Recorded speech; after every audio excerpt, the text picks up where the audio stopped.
जी नमस्कार। और आज एक बड़ी खुशी की बात है हमारे भारतीय सिविल सेवा के इतिहास में कि आज दिनांक 30/5/2022 को यूनियन पब्लिक सर्विस कमीशन का रिजल्ट आप लोगों के सामने है।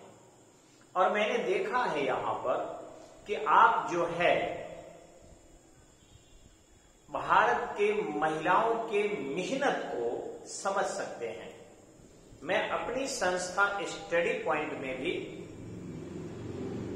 महिलाओं के तैयारी से सेटिस्फाइड हूं, क्योंकि बेहतरीन तैयारी कर रही है और 99% स्टडी पॉइंट की छात्राएं बस अपने सफलता के लिए कटिबद्ध है।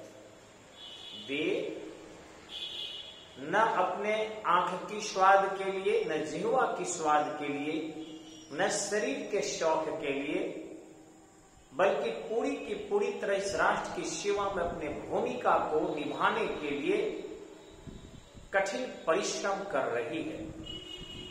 बस एक बिहार में रहते हुए कमजोरी यह है कि हमारे ब्रिलियंट छात्राओं के माता पिता अथवा उनके संबंधी अथवा उनके समाज के लोग समय से पहले विवाह कर देते हैं।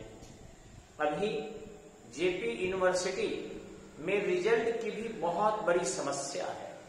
हमारे यहाँ की कई छात्राएं जो टू ब्रिलियंट है और काफी तैयारी कर रही है, इसके बावजूद भी उन लोगों के ग्रेजुएशन नहीं हुआ है।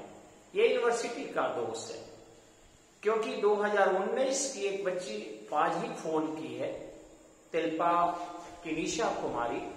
उन्होंने कहा है कि सर 2019 में मैंने एडमिशन लिया था और अभी तक 22 चल रहा है, मई बीत रहा है, पार्ट 1 की परीक्षा भी नहीं हुआ है। आप सोचिए 3 साल में यदि कोई बच्ची पार्ट 1 का परीक्षा नहीं दे रही है तो पार्ट 1, पार्ट 2, पार्ट 3 में उसे 9 साल लगेगा। ये आपके जेपी यूनिवर्सिटी है और यही कारण है कि यहां भी ब्रिलियंट छात्राएं हैं, परंतु चाह कर भी वह परीक्षा नहीं दे पा रही है। उस लायक उनके क्वालिफिकेशन नहीं हो पा रहे। अगर किसी के क्वालिफिकेशन होने की स्थिति भी आ रही है 6 साल 7 साल बाद, तो उनके नाम में गड़बड़ी, उनके पिता के नाम में गड़बड़ी, उनके डॉक्यूमेंट्स में गड़बड़ी, उनके उपस्थिति में गड़बड़ी करके आपके जेपी यूनिवर्सिटी के जो स्टाफ है आनंदित हो रहे हैं और पैसे थोड़े से, मैंने कहा जाए सड़े हुए मांस के टुकड़े को कमाने के लिए, बेरोजगार बच्चों से पैसा लेने के लिए इस जेपी यूनिवर्सिटी के लगभग सभी स्टाफ चरम बेईमान हो चुका है। और मैंने अपने पूर्व के वीडियो में कहा है कि सारण प्रमंडल के चाहे जितने भी नेता है, ये शायद समझते हैं कि कैसे जात पात करके, ऊंच नीच करके, भाषावाद करके और फिर पार्टीवाद करके अपनी कुर्सी बचा ले, पार्टी से टिकट ले ले और जीत जाए, इसी में लगे। सारी जिम्मेवारी नेताओं की बनती है, वो यूनिवर्सिटी में जाए, हंगामा करे, वीसी से पूछे। अब छात्र नेता छोटे छोटे हम लोगों जैसे कोचिंग चलाने वाले यदि जाएंगे तो कल किसी न किसी केस में फंसा दिया जाएगा। हम लोगों के पास हुजूम नहीं है, पावर नहीं है। हाँ, अगर पावर हो जाए तो यूनिवर्सिटी के नाक में दम करके रखते हैं, समय से एग्जाम में दम यूनिवर्सिटी वाले लेंगे। तो यही कारण है कि हमारी छपरा की बहनें और बेटियां चाहकर भी समय से तैयारी नहीं कर पा रही है और इतना समय लग जा रहा है कि इस बीच उनके अभिभावक विवाह करने के लिए बाध्य हो जा रहे हैं। लेकिन आज एक बहुत खुशी है कि IAS के इस परीक्षा में आपके सामने मैं नाम बता रहा हूं, श्रुति शर्मा।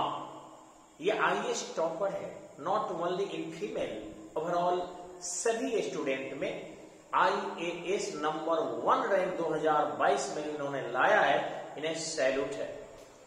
और ध्यान रखेंगे, ये हमारे देश का गर्व की बात है कि हमारी दूसरे स्थान पर भी अंकिता अग्रवाल जी आई है।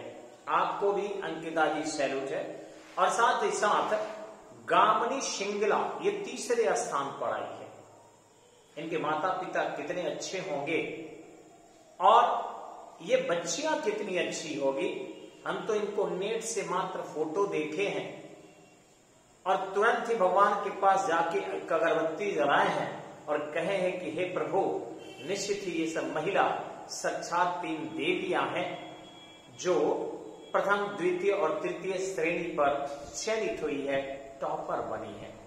मैं बहुत दिन से फेसबुक और यूट्यूब के माध्यम से मैं बता रहा हूं कि आज के बच्चे नहीं पढ़ रहे, लापरवाह हो रहे हैं। वो अपने सुख के चक्कर में केवल लगे हैं। वो चाहते हैं कि शिक्षक अथवा उनके गार्जियन कर्ण प्रिय भाषा बोले। अगर कोई भी शिक्षक आज के बच्चे को डांट दे, पटक के चढ़ जाएंगे, गोली मार देंगे, चक्कू मार देंगे। ऐसे आज के छात्र हैं, न कि छात्राएं। दूसरी, वो नैन मटक्का के मास्टर हैं।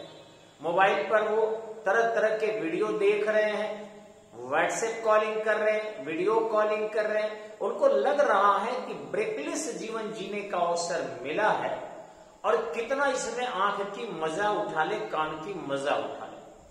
तो लड़के लापरवाह हुए। तीसरी, जिह्वा के स्वाद में भी। आए दिन बच्चों से हम लोग बात करते हैं, पूछते हैं कहाँ गए थे, उनका जवाब आता है कि हम लोग थोड़ा सा डोसा मसाला खाने गए थे, हम लोग पनीर डोसा खाने गए थे, हम लोग जो है पता नहीं क्या डोकला मुकला होता है वो खाने गए थे, फलूदा पीने गए थे। अब आप सोचिए कि अगर बच्चों में इस जिह्वा का स्वाद आ जाए, आज चिकन खा लिया जाए, आज मटन खा हुए हैं एकदम से। हम लोग आज तक मटन चिकन नहीं खा और हर संसाधन चाहे तो अवेलेबल करवा सकते हैं। आईएएस नहीं बने, इसके बावजूद भी आईएएस अपने सर्किल में अपने साथ ही अपने रूम में रहते हुए लड़कों को बनते हमने देखा है। कितनी त्याग करनी पड़ती है। वो दाढ़ी नहीं बनाते। आज के लड़के लोग देखिएगा, सब जो है कोहली की तरह दाढ़ी बढ़ा के चल रहे हैं। सभी क्या तो कंपटीशन की तैयारी कर रहे हैं और चक्कर में है कि लड़कियां उनको पसंद करें, उनको भाव डालें। करो, तुम्हारी क्या स्थिति है देख रहे हो। दूसरी, कि तरह तरह के बाल कटवा रहे, हेयर स्टाइल देखिए आज के लड़कों का, और माता पिता भी नहीं रोक पा रहे इन बच्चों। और यहां तक कि कुछ तो फेसबुक पर लिख रहे हैं कि लड़कों को तो बहुत लड़कियां मिल जाएगी, लेकिन लड़कियों को दाढ़ी वाला लड़का नहीं मिलेगा। ये गजब गजब के वीडियो डाल रहे हैं। मुझे शर्म आ रही है और बहुत सारी चीजों को बताने में। तो बड़ी खुशी है कि ये 3 हमारी बेटियां, हमारे देश की बेटियां, हमारी परिचित नहीं है लेकिन हमारे देश की हैं, और यूनियन पब्लिक सर्विस कमीशन में इन्होंने स्थान अर्जित किया है। अतः इन तीनों को दोनों तरफ से सैल्यूट है और एक अच्छी अधिकारी बनी है तो प्रणाम भी है। लेकिन जो हमारे लड़के तैयारी कर रहे हैं उसका दुख भी है। क्या छपरा हो, क्या गांव हो, क्या पटना हो और क्या दिल्ली हो, ये सभी के सभी लड़के, मैंने मैं 1-2% नहीं कह रहा हूं, 90+ जो है बच्चे आज के वे बहरा द ग्रेट हो चुके हैं। और जाके देख लीजिए, उनके दिमाग में एक नशा है और उसी को वो खुलापन करते हैं, एडवांसनेस करते हैं और मेहनत कश माता पिता के पैसे को भी किसी शिक्षक को नहीं देते, किसी कोचिंग वालों को नहीं देते। ये ज्यादा से ज्यादा खर्च कर रहे हैं। कहीं ना कहीं से टपोरी कोई ना कोई मिल जा रही है उनको, जो एक साथ पता नहीं कितने कितने बच्चों को हैंडलिंग कर रही है। अफसोस है, दुख है, उनको लगता है कि बहुत बड़ा नौकरी मिल गई है हमें और शिक्षा से दूर हो रहे हैं।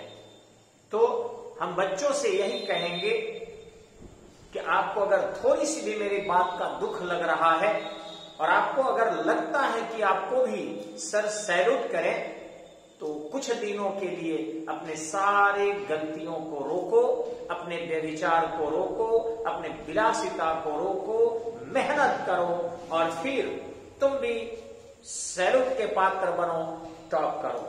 तो बेहद खुशी है हमें कि महिलाएं लगातार टॉप की है।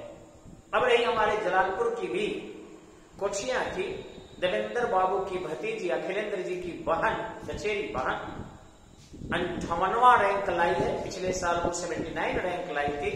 निशी थी, काफी सैल्यूट है उनको। मुझे गर्व है कि सारण की हमारी बेटी बहुत अच्छा की है और भी बेटियां अच्छा करे, यह शुभकामनाएं हैं। नमस्कार, जय हिंद।